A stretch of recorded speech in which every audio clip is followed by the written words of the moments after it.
My eyes look hideous right now. I ended up using some Kiss eyelashes, and this crap totally sucks. It's like, it's supposed to dry clear, but it didn't. It dried white, and it says on the thing, it says clear. Stuff is garbage. So I like to document my life on my channel because I like to look back on it to see if things changed in my life later on, if where I'm at in my life later on. Um, just to remember, probably not going to want to remember this, but it's something that I'm going to probably look back on, hopefully, God willing. And I don't know, maybe something will change, but I don't know. So today is December 3rd. Um, and most people right now are doing Vlogmas, and they're doing, I think it's 25 days of vlogging, like you just vlog for 25 days straight in a row. I've never done it before, but it's kind of an excuse for me to video journal, so I guess I'm gonna do it. So as of today, for my first video, it starts out on a sad note, facing homelessness. Um, Found out about 4 or 5 days ago. My landlord is being extremely critical. He emailed me about 4 days ago telling me that the modifications that we had done to our apartment was destroying the apartment. Now, mind you, most of the modifications that I've made to this apartment, he was well aware of because most of them happened last year. He already knew about all this stuff because they do frequent checks and also, maintenance men in and out of the apartment throughout the year, and they already knew about everything. There wasn't really much they didn't know about. Um, as of 4 or 5 days ago, it became an issue, and the modifications that were made was carpet that was removed from our living room and replaced with the like click together vinyl flooring. The master bedroom and the child's bedroom was fixed. The carpet in each of those rooms was completely destroyed. I have a disabled son, and due to his disability, he frequently sleepwalks. And when he sleepwalks, he urinates on everything. He urinates on everything. And because of this, the carpet that he had urinated on was saturated so bad to the point that it was causing us to have upper respiratories. It was causing us to get sick. So I just decided that it was best just to remove it and then replace it with, wood flooring because it would be a lot more sanitary and it would just be a lot easier to clean when he did it. Due to this, we also, right before my son went back to the psychological hospital, he was urinating on our steps. Now, our steps were carpeted as well, and he decided to move on to those, and he started urinating all over the steps.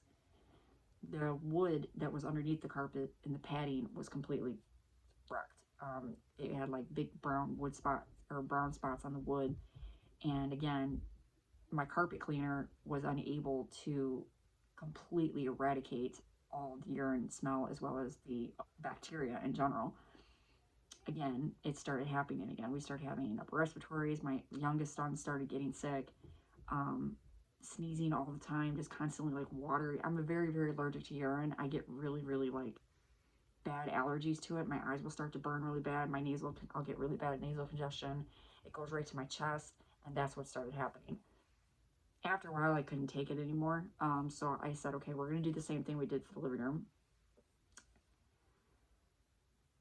About 2 days later, I got a letter in my door saying that they were doing inspections to my apartment on December 8th. And this was literally like 3 weeks before I was supposed to have this. The steps had already been taken out. Like the carpet was already, we were not ready yet to fix the steps. We weren't ready yet.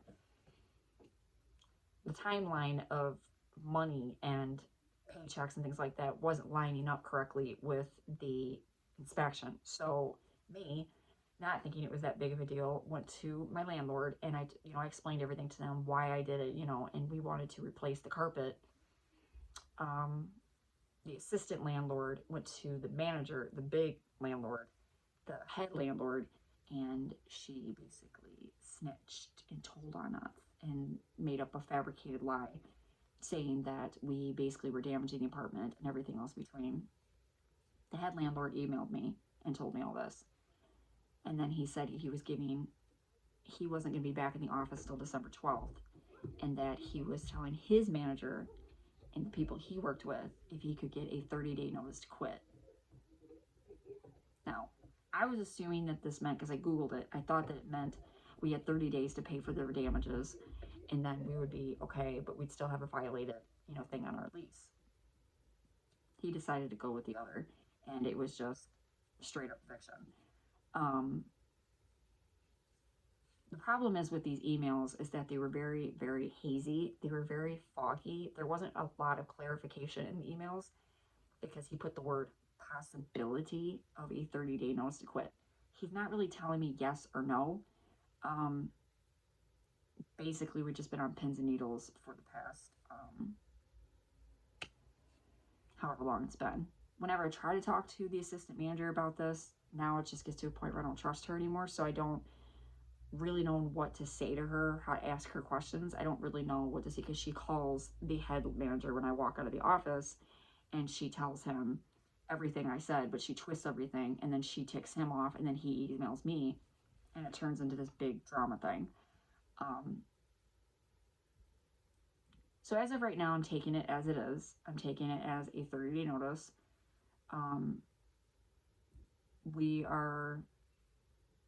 I've been emotionally shattered for the past week. I can't sleep right. I've had illness. I'm just constantly sick every day. Anxiety and panic attacks every single day. Angry, frustrated. It's about 3 weeks before Christmas. I'm not able to buy Christmas presents for my kids because every last cent that I have right now I have to hold on to. And it doesn't help that everything is due in about 2 days. I have to pay everything. And so now, as of last week, I found a house through a friend, and we went and looked at it and everything. And before I went to go look at the house, I spoke to the landlord, and I explained everything to him, like what was going on. And basically he said that he had to speak to his dad to see if the house was promised already to somebody else, and then we could set up a day to go look at the house. And I'm thinking, okay, sure. I'm thinking, well, if it's promised to somebody else, why would we go look at it? But I was like, I don't have anything to lose right now. Let's just go. So we went and looked at the house. The house itself is an older house. I want to say it was probably built in the 30s or the 40s. I lived in an old house when I was a kid. My house was built in the 1800s. It was like late 17, early 1800s. So my dad had to do a lot of repairs to the house constantly to get it to keep up to par with normal everyday life. It was a lot of work keeping that house together. My dad and my mom moved into it when they were in their 20s, and they did not leave that house until they were my dad was in his early 40s. My mom was in her like mid 30s. That's when they ended up leaving. And then they moved into a way better house, and their lives picked up. But regardless, this house is kind of like in the same ballpark. It's kind of like the same thing.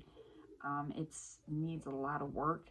It's not really anything that I'm not used to. It's not something I'm not like dumb to, not things I don't know about.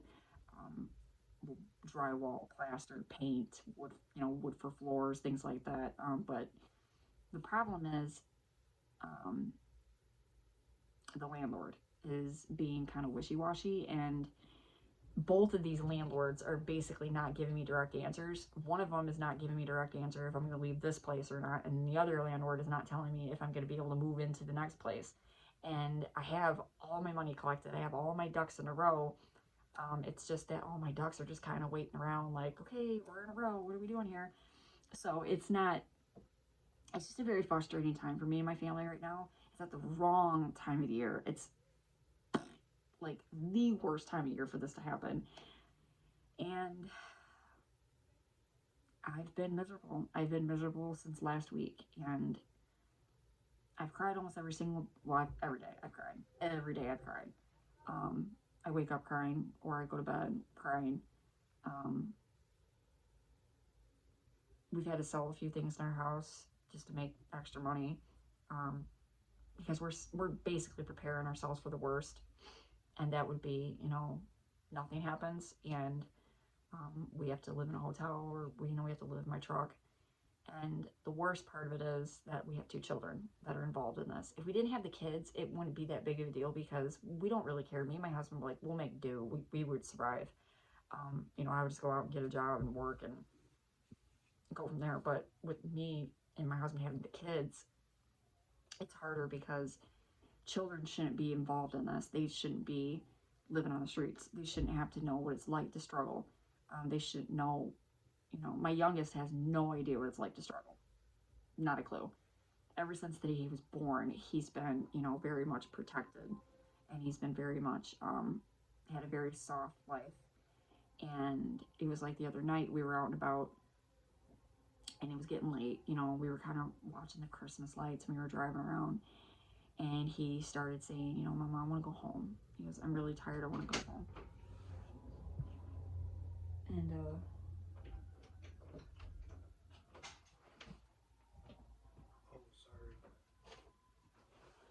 and so he said that, and it kind of like broke my heart in a way because, well, it did, and it did because I started to think, what's going to happen if we can't? What if we can't go back home? And I have to figure out a way to, go through this with him and make him, his 4-year-old little mind, understand that, we don't have a home. We can't go back there anymore. And it's heartbreaking to me. It's heart-shattering because I'm mad at my landlord, my current landlord, because he knows I have children and he knows one of them is in the psychiatric hospital. He knows what we've been going through this past year. He's very much aware of it.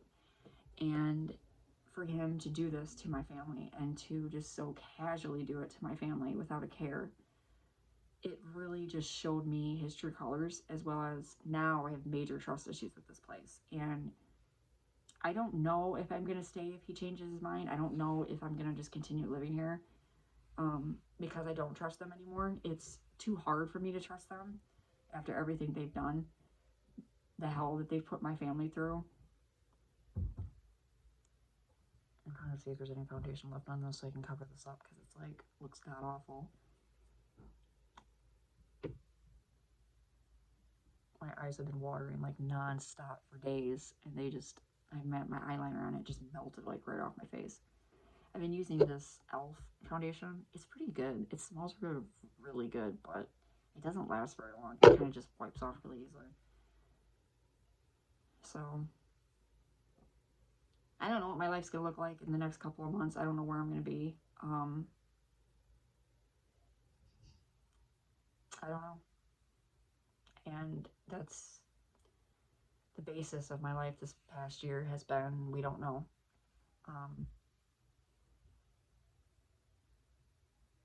This is probably one of the hardest things I've ever had to go through in my life. Besides when I lost my daughter and I went through a divorce with my ex-husband. It's always in the cold months too. I've always realized that with any serious matter that I've gone through in my life, it's always been cold out. That's one of the reasons I don't like winter and I don't like fall. I've never had good things happen to me.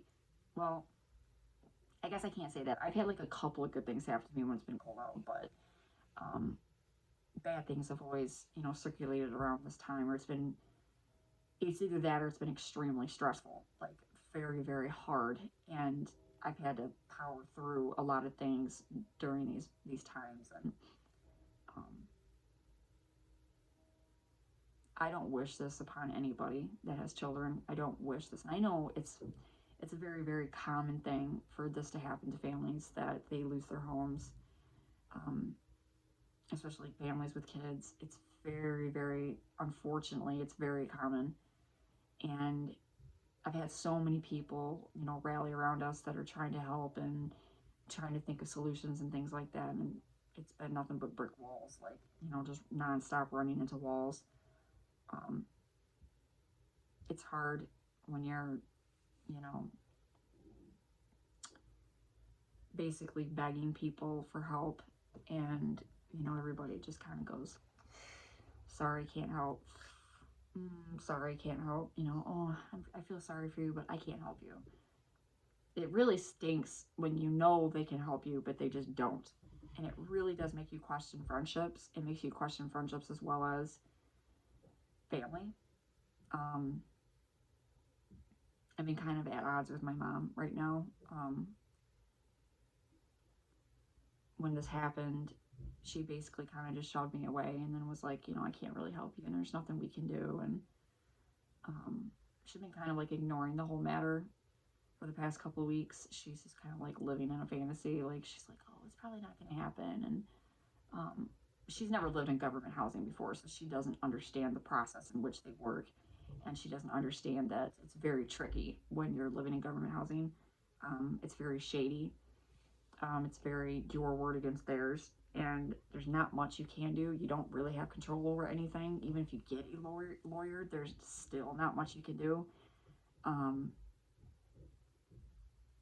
it's very exhausting. I will say that it's been very exhausting, very emotionally draining, um, mentally just drained, mentally drained, and fed up. Just really fed up, and all I really want right now is answers, and I'm not getting them. So I wanted to make this video because I wanted to be able to look back on it and see if anything changed in my life from this point forward. Um, and if not, then it is what it is. So if I ever make a video again on this channel, my background might be different. I don't know where it'll be. Peace out, you guys.